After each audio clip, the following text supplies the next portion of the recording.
On m'a plusieurs fois demandé dans les commentaires de faire une vidéo sur la dîme. J'ai toujours été très réticent parce que quand on parle de pognon, c'est toujours difficile. Mais c'est pas grave, même pas peur, je vais le faire quand même. Est-ce que le chrétien doit payer la dîme? Réponse. Bon, tout d'abord, la dîme, c'est quoi? Il faut savoir que dans la Bible, le mot dîme apparaît pour la première fois dès les livres de la Genèse, au chapitre 14 et au verset 20. C'est ce passage que vous connaissez probablement où on va retrouver Abraham qui vient de faire la guerre à tout un tas de rois parce que son neveu s'était fait enlever.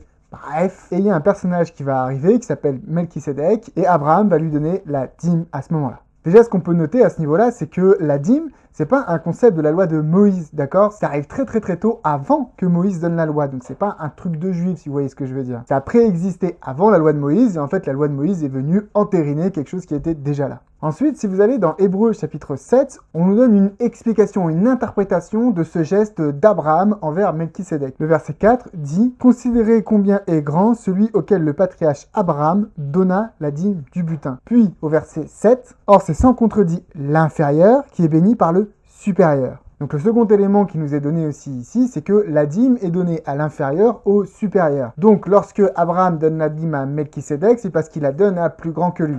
Ce que l'on peut en retenir, c'est que lorsque l'on donne la dîme, on la donne à Dieu et non pas à des hommes. Ensuite, le terme dîme apparaît 42 fois environ dans la Bible et il faut savoir que 17 de ces fois-là se trouvent soit dans le livre de Lévitique, de Nombre ou de Deutéronome.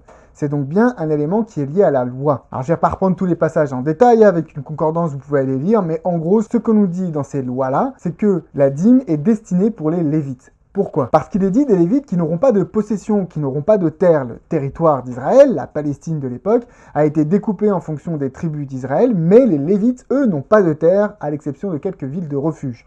De fait, comme ils n'ont pas de terre, ils dépendent énormément de leurs frères israélites pour pouvoir subvenir à leurs besoins. C'est à ça que la dîme va servir. On nous dit aussi, par exemple, dans Deutéronome, chapitre 14, au verset 28, que la dîme est faite pour les Lévites, mais aussi pour les étrangers, les pauvres, en gros, toutes les personnes qui sont en situation de difficulté, comme par exemple aussi les veuves et les orphelins. En fait, finalement, il faut voir la dîme comme une sorte de redistribution de richesse. C'est un acte de solidarité des enfants d'Israël, les uns avec les autres, particulièrement avec ceux qui sont en difficulté ou ceux qui ont un sacerdoce particulier qui les empêche d'avoir des possessions comme les Lévites. Il y a une chose intéressante à noter sur les occurrences du mot dîme dans la Bible, c'est qu'il apparaît souvent dans des contextes de réveil spirituel. Par exemple, dans 1 Chronique au chapitre 31, lorsqu'il a ce grand réveil d'Ézéchias, on nous dit que le peuple va s'empresser de donner la dîme. On va aussi retrouver ce terme avec Néhémie lorsqu'il est question de la reconstruction de la muraille et donc de ce réveil spirituel quelque part qui est énoncé ici dans Néhémie. La dîme va accompagner comme conséquence du fait que le peuple revient à Dieu. On pourrait donc dire que la dîme est une conséquence d'un réveil spirituel. Et d'ailleurs, à l'opposé, dans Malachie chapitre 3, les versets 8 à 10, les versets préférés de certains pasteurs, il est dit que lorsqu'on ne donne pas la dîme, en fait, on trompe Dieu.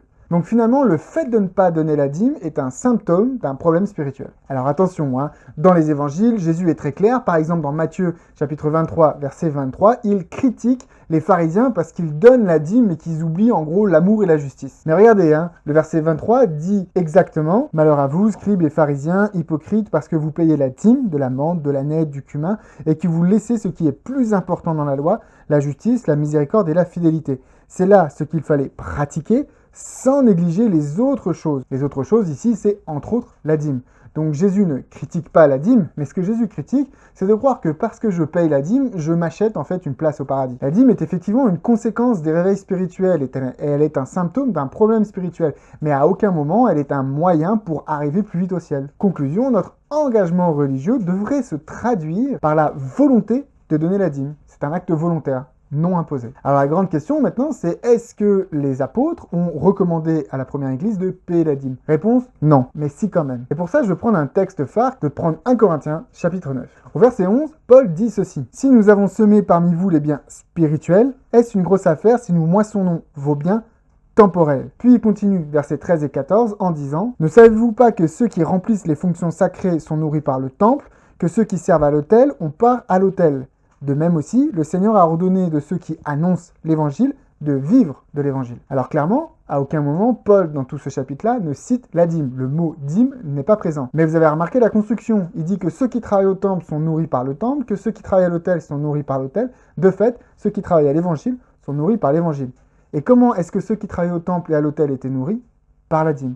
Donc indirectement, Paul cite la dîme comme une pratique qu'il faut toujours faire. D'ailleurs, regardez bien ce que Paul dit. Si on remonte dans ce chapitre-là, verset 4, « N'avons-nous pas le droit de manger et de boire ?» Puis, verset 7, « Qui jamais fait le service militaire à ses propres frais ?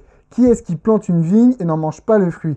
Qui est-ce qui fait paître un troupeau et ne se nourrit pas du lait du troupeau ?» Et encore une fois, verset 9, « Car il est écrit dans la loi de Moïse, « Tu n'emmuselleras pas le bœuf quand il foule le grain. Dieu se met-il en peine des bœufs ou parle-t-il uniquement à cause de nous ?» Et c'est ici une citation d'une loi qu'on trouve dans Deutéronome chapitre 25 et le verset 4. Donc même si Paul ne cite pas directement la dîme, il va utiliser le concept de la dîme pour dire que chez les chrétiens, il doit y avoir un système qui permet à ceux qui annoncent l'évangile, les apôtres, les enseignants, les prophètes, les évangélistes, de pouvoir vivre de leur mission, de leur ministère. La dîme ne doit pas être respectée comme l'Ancien Testament, tout simplement parce qu'il n'y a plus de temple et d'autel. Mais ces choses sont remplacées par la prédication de l'évangile. De fait, le principe de solidarité que l'on a vu précédemment dans la dîme doit toujours perdurer dans l'ère chrétienne. Conclusion, on a vu que la dîme n'est pas une obligation légale. En tant que chrétien, on n'est pas soumis aux lois liées au temple. Et surtout, ce n'est pas une obligation spirituelle dans le sens que ça mène plus vite au salut. Ce n'est pas celui qui ne paye pas la dîme n'a pas le salut. La Bible ne parle pas de ça. Par contre, Paul va rappeler le principe de solidarité qui doit toujours exister. Il est donc normal aujourd'hui, en tant que chrétien, de participer à un système de ce genre-là. Alors concrètement, quelles recommandations je peux vous faire si vous avez envie de donner la dîme ? Genèse, chapitre 14, ainsi que Hébreux, chapitre 7, et plusieurs textes que vous allez trouver dans les lois, nous rappellent que la dîme, on la donne à Dieu, on ne la donne pas à des hommes. Donc faites attention à toutes les attitudes du style gourou, des personnes qui vous demandent la dîme pour eux. Moi, je vous recommande, si vous avez envie de donner la dîme, de faire avec d'autres personnes un comité. Vous mettez votre argent en commun dans un pot commun, un compte bancaire par exemple, et vous faites un comité qui va décider de l'utilisation de cette dîme. Alors cette dîme-là, vous avez vu, elle est utilisée pour ceux qui annoncent l'évangile. Donc vous pouvez la donner à un évangéliste, à un pasteur, à un enseignant, à ce que vous voulez. Mais je vous invite aussi à garder une partie de la dîme pour des œuvres humanitaires. Par exemple pour les pauvres, les gens en difficulté, soit à travers de la nourriture ou des vêtements. Mais le fait d'avoir un comité, vous revenez à cette notion de groupe comme le peuple d'Israël qui, par solidarité avec ceux qui n'en ont pas les moyens, partagent leurs propres richesses. Maintenant, j'aimerais terminer avec une citation de Irénée de Lyon, qui est un père de l'Église pas trop éloigné de l'époque des apôtres. Il dit ceci: « Au lieu de la loi qui ordonnait la pratique de la dîme, Jésus nous a enseigné à partager toutes nos possessions avec les pauvres. » Ici, Irénée oppose la dîme de l'Ancien Testament, où on donnait 10%, à la dîme du Nouveau Testament, où on donne tout. Et en fait, ça ouvre à une question. Quel était le modèle économique de l'Église des premiers chrétiens ? Comment est-ce qu'ils faisaient pour vivre ? Comment est-ce qu'ils redistribuaient leurs ressources? Et comment est-ce qu'ils fonctionnaient pour payer, par exemple, leurs évangélistes et leurs pasteurs? Alors ça, ce sera le sujet d'une prochaine vidéo, mais je peux déjà vous dire, si ça vous intéresse, que le système économique de l'Église des premiers chrétiens est un système similaire à une fraude. Si ça t'intéresse d'en savoir plus, c'est en commentaire que ça se passe, tu me mets #fraude et je ferai une vidéo. Merci d'avoir regardé cette vidéo, j'espère qu'elle vous a aidé à mieux comprendre ce qu'était la dîme, à peut-être accepter dorénavant de donner cette dîme-là, mais dans les bonnes conditions. Un pouce bleu pour le soutien, tu sais que ça marche super bien. Un commentaire aussi, même pour dire juste merci ou une lettre de clavier. À la fin de la vidéo, tu trouveras le lien pour mon Tipeee si tu veux me soutenir financièrement, ainsi que dans la description les coordonnées bancaires. Merci à tous ceux qui m'ont donné de l'argent, ça m'aide beaucoup. Pense bien à t'abonner, il y a encore des vidéos qui vont arriver, il ne faut pas les louper. Pensez bien à revoir tous les versets, je vous invite vraiment à prendre une concordance avec le mot dîme, il n'y a pas tant de passages que ça. Et du coup, vous allez pouvoir rapidement vous faire votre propre idée sur la question. Vérifiez bien tous les versets que je vous ai proposés. Et d'ici la prochaine fois, soyez bénis.